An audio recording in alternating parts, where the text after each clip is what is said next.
মহাভারতে হস্তিনাপুর ছিল একটি সমৃদ্ধশালী রাষ্ট্র, যে রাষ্ট্রে বিশ্বের মতো যোদ্ধা আর ধর্ম ছিল সত্যতা।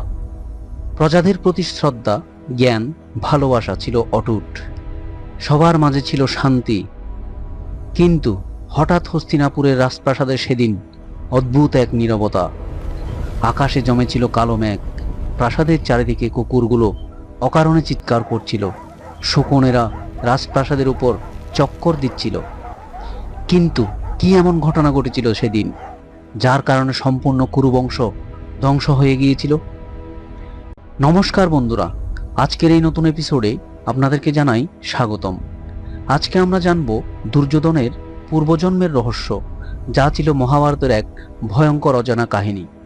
তাহলে চলুন নতুন জ্ঞানের সন্ধানে।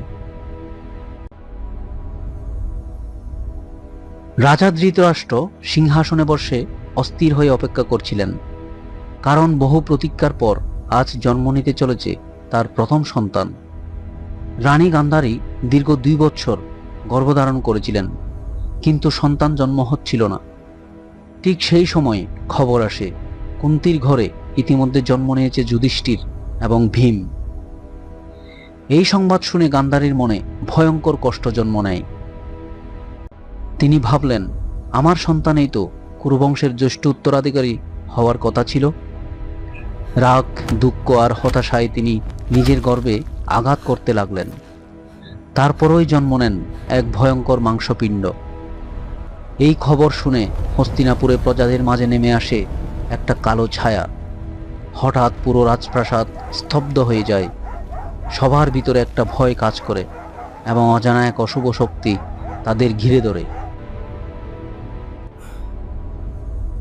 ঠিক তখনই সেখানে উপস্থিত হন মহর্ষি ব্যাসদেব। ব্যাসদেব পুরো রাজপ্রাসাদ অনেকক্ষণ পর্যবেক্ষণ করেন এবং তিনি বুঝতে পারলেন হস্তিনাপুরে অশুভ কিছু আসতে চলেছে। তারপর তিনি গভীর ধ্যানে বসলেন এবং চোখ বন্ধ করে সবকিছু দেখলেন। চারিদিকে হাহাকার, রাজ্যে ভয়ঙ্কর শাসন, অসহায় প্রজাদের আর্তনাদ, লক্ষ লক্ষ মানুষের মৃতদেহ পড়ে আছে কুরুক্ষেত্রের রণাঙ্গনে। তারপর দেখলেন এর পেছনে মহাদেবের হাত রয়েছে, যিনি কোনো একটা অশুভ শক্তি পাঠাচ্ছে পৃথিবীর মানুষকে শিক্ষা দেওয়ার জন্য। তারপর ঋষি সবাইকে জানালেন গান্ধারী মহাদেবের শতপুত্রের বরদান পেয়েছিলেন, আর এই মাংসপিণ্ড থেকেই জন্ম নেবে তার শত সন্তান, যারা হবে অত্যন্ত অজ্ঞানী, অহংকারী এবং লোভী। কিন্তু মনে রেখো, এদের মধ্যে একজন কুরুবংশকে ধ্বংস করবে। এই কথা তিনি বলেছিলেন সবার সম্মুখে। তারপরে ব্যাসদেব সেই মাংসপিণ্ডকে 100 ভাগে ভাগ করেন এবং 100টি ঘৃতভর্তি পাত্র সহ একটি অন্ধকার ঘরে রাখলেন। বেশ কিছুদিন সময়ের পর একে একে জন্ম নিতে লাগলো কৌরবরা। তখন পৃথিবীতে নেমে আসলো কালো ছায়া, যার পূর্বাভাস ছিল কৌরবদের বংশধ্বংসের কারণ। তারপর প্রথমে যে শিশু জন্ম নিল সে ছিল দুর্যোধন, আর তার জন্মের মুহূর্তেই ঘটল ভয়ঙ্কর সব ঘটনা। আকাশে বজ্রপাত শুরু হলো, গাধারা অশুভ স্বরে ডাকতে লাগলো, শেয়াল হুঙ্কার করতে লাগলো, বাতাস ভারী হয়ে উঠল। ব্যাসদেবের কথা মতো বিদুর সঙ্গে সঙ্গে বুঝতে পারলেন এই শিশু সাধারণ কেউ নয়। তিনি ধৃতরাষ্ট্রকে বললেন, হে মহারাজ, ঋষি ব্যাসদেব বলেছিলেন এই সন্তান ভবিষ্যতে সমগ্র কুরুবংশ ধ্বংসের কারণ হবে। রাষ্ট্রের মঙ্গলের জন্য এখনই এই শিশুকে আপনি ত্যাগ করুন।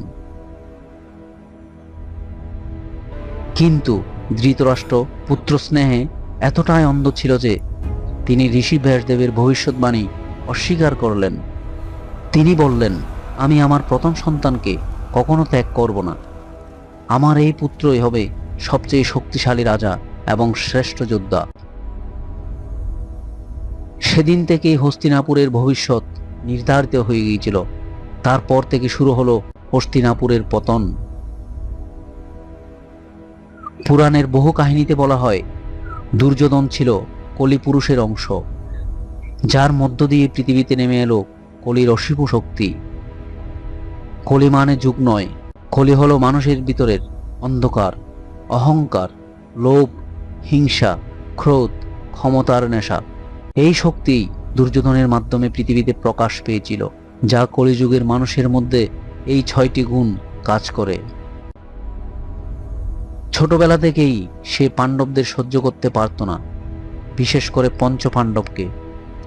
পাণ্ডবদের মধ্যে ভীম ছিল শক্তিশালী, সাহসী এবং সকলের প্রিয়।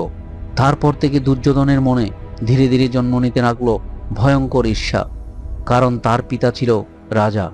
তাই দুর্যোধনের রাজা হওয়ার স্বপ্ন তখন থেকেই শুরু হয়ে গিয়েছিল। লোভের অন্ধকারে পড়ে একদিন সে গোপনে ভীমকে বিষ খাইয়ে গঙ্গায় ফেলে দেন।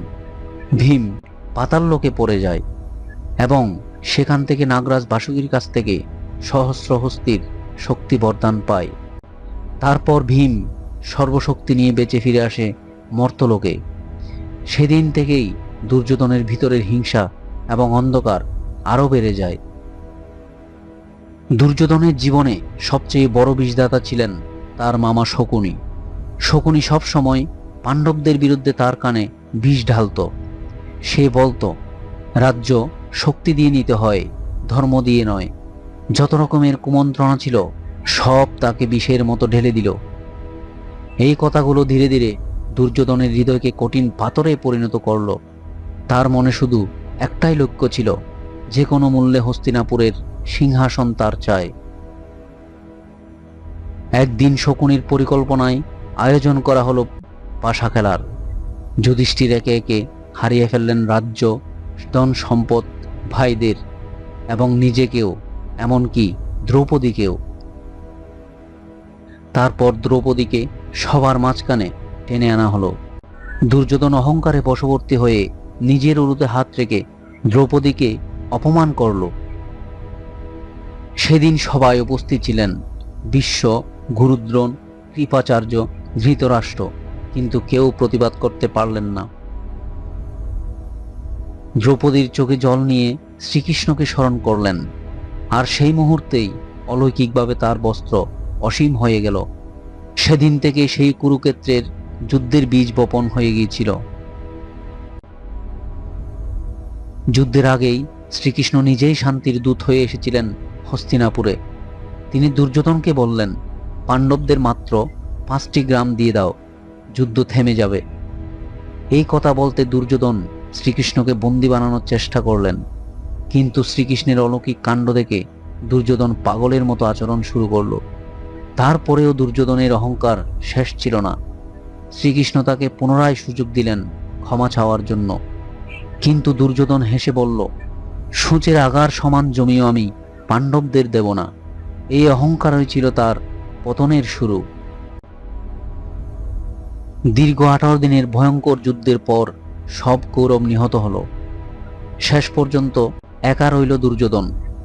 ভীমের সঙ্গে শুরু হলো গদা যুদ্ধ। দুজনেই ভয়ঙ্কর শক্তিশালী ছিল, কিন্তু শ্রীকৃষ্ণ ইশারা দিলেন ভীমকে দুর্যোধনের উরুতে আঘাত করতে। ভীম গদা দিয়ে দুর্যোধনের উরু ভেঙে দিল। মাটিতে পড়ে যন্ত্রণায় ছটপট করতে লাগলো কৌরব রাজপুত্র দুর্যোধন। তখন দুর্যোধনের অহংকার ভাঙেনি। সে কৃষ্ণকে বলল, আমি রাজা হয়ে বেঁচেছি, রাজা হয়েই মরব। শ্রীকৃষ্ণ শান্ত কণ্ঠে উত্তর দিল, যে মানুষ নিজের অহংকার জয় করতে পারে না, সেই পৃথিবী জয় করেও শেষ পর্যন্ত হেরে যায়। দুর্যোধন শক্তিশালী ছিল, বীরও ছিল, বন্ধুত্বে অটুট ছিল, কিন্তু তার ভিতরে ছিল অহংকার ও হিংসা। আর মানুষের ভিতরের অহংকারই তার সবচেয়ে বড় শত্রু। মহাভারত আমাদের শেখায়, অধর্ম কিছু সময়ের জন্য জিততে পারে, কিন্তু শেষ জয় সবসময় ধর্মেরই হয়।